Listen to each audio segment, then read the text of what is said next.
Assalamualaikum warahmatullahi wabarakatuh. Selamat pagi, salam sejahtera bagi kita semuanya. Om Swastiastu, Namo Buddhaya, salam kebajikan. Perkenalkan, nama saya Adriana Boko dengan NIM 223118124 kelas B14. Saya salah satu mahasiswa Universitas Kristen Indonesia Toraja, Fakultas Keguruan dan Ilmu Pendidikan, Program Studi Pendidikan Guru Sekolah Dasar.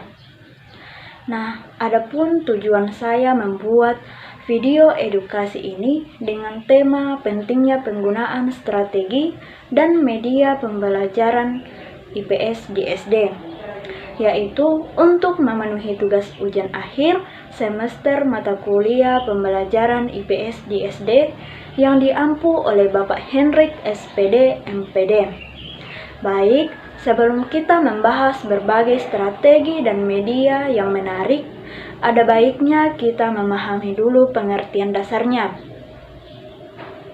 Jadi, apa sih sebenarnya strategi dan media pembelajaran IPS itu?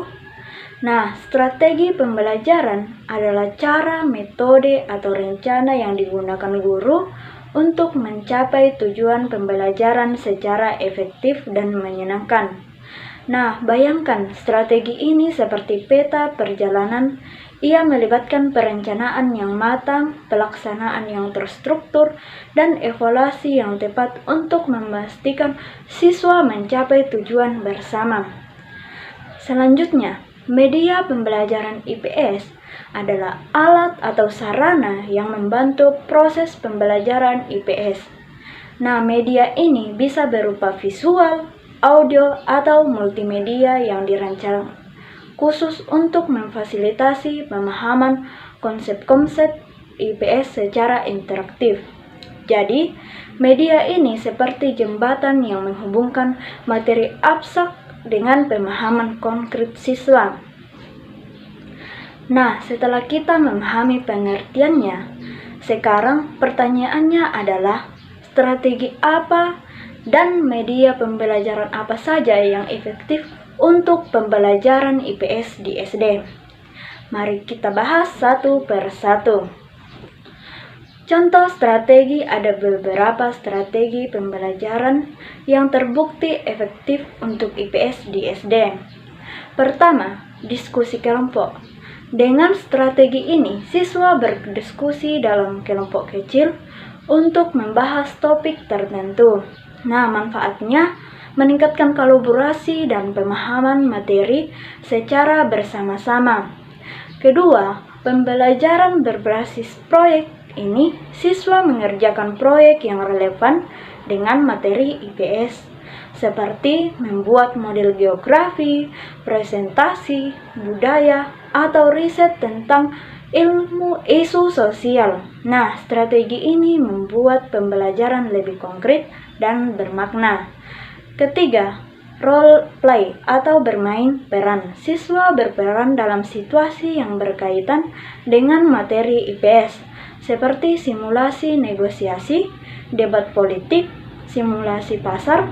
Dengan cara ini, siswa bisa merasakan langsung konsep yang dipelajari.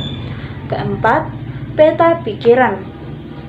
Siswa membuat peta pikiran untuk merangkum konsep-konsep utama dalam materi IPS, memvisualisasikan hubungan antara berbagai ide dengan cara yang kreatif. Nah, kelima, pembelajaran inquiry. Guru mengajukan pertanyaan yang mendorong siswa untuk mencari jawaban sendiri, mengembangkan keterampilan berpikir dan kritis dan pemecahan masalah. Dan yang terakhir, pembelajaran kooperatif. Siswa belajar dalam kelompok dengan tugas dan tanggung jawab yang terbagi, meningkatkan kerjasama dan rasa tanggung jawab. Nah, setelah membahas strategi, sekarang mari kita lihat media pembelajaran apa saja yang menarik dan mudah diakses untuk mendukung strategi-strategi tadi.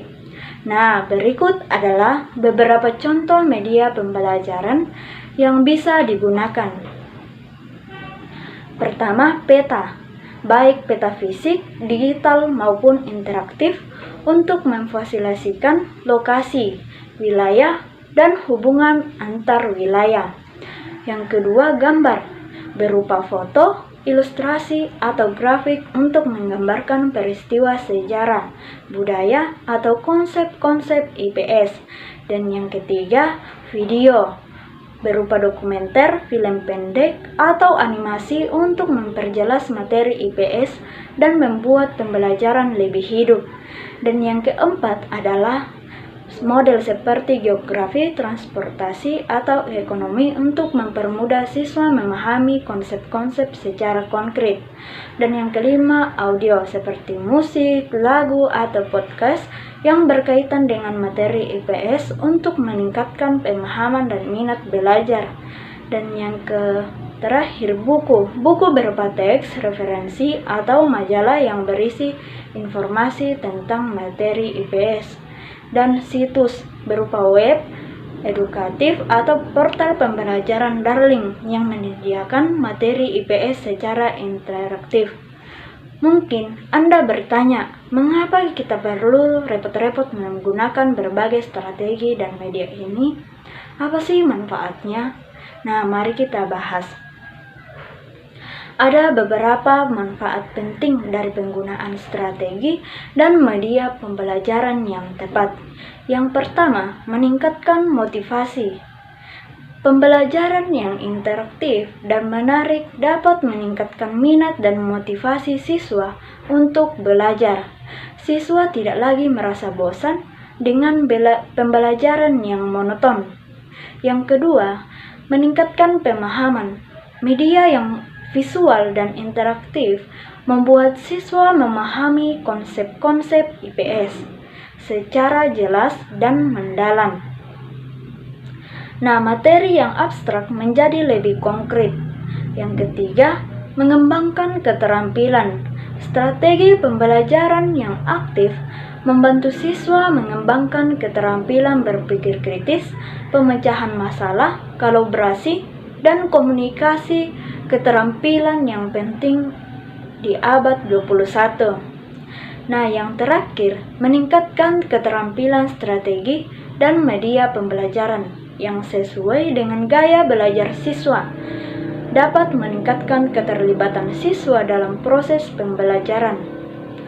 Nah, setelah kita membahas semua ini, kepada para guru dan mahasiswa yang menonton video ini, mari kita bersama-sama menjadi agen perubahan dalam pembelajaran IPS. Dengan menggunakan strategi dan media pembelajaran yang inovatif, kita dapat menciptakan pembelajaran yang lebih menarik, interaktif, dan efektif. Mari kita terus belajar, berkreasi, dan mengembangkan potensi diri untuk menciptakan generasi yang cerdas, kreatif, dan kompeten di era digital ini. Nah, dengan kreativitas dan inovasi, kita dapat mengubah cara siswa belajar dan meningkatkan pemahaman mereka tentang dunia di sekitar mereka. Mari kita jadikan pembelajaran IPS sebagai pengalaman yang menyenangkan dan bermakna. Sekian video dari saya. Jika video ini bermanfaat, jangan lupa like, subscribe, dan share kepada rekan-rekan pendidik lainnya. Ada pertanyaan atau pengalaman yang ingin dibagikan, tulis di kolom komentar ya. Sampai jumpa di video selanjutnya dan tetap semangat dalam mengajar. Terima kasih.